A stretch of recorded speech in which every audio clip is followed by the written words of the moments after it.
Јас сакам да го изнесам ставот на левица по ова прашање, тоа е дека ние ќе гласаме против овие измени, затоа што сметаме дека првично вакви закони кога се носат во скратена постапка, мислам дека укажуваат на еден аларм во ова собрание, тоа е дека политичките процеси веќе не се легитимни, туку се еднострани и се донесуваат по волјата на мнозинството без никаков предвид за инклузивност на политичките актери кои имаат своји контингенти на гласови кои ги добиле на изборите. И не само овој закон, туку во изминатите неколку недели имавме неколку антидемократски чина, првично со одбивањето на една изборна единица, која беше еклатантен пример за газењето на активното избирачко право на нашите граѓани. Затоа што ние знаеме дека во оваа држава не сите гласови сразмерно ги бираат пратениците и нивните представници во собранието. Така да со негирањето на потребата за измена на изборниот законник во насока на воведување на една изборна единица, оваа власт покрај своите ветувања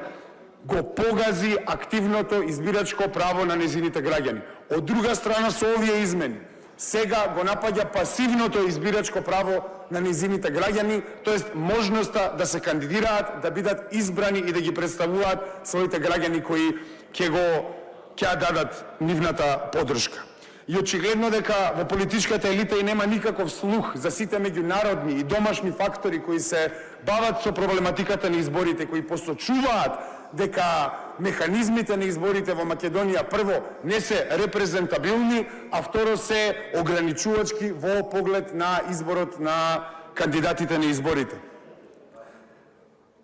Сметам дека со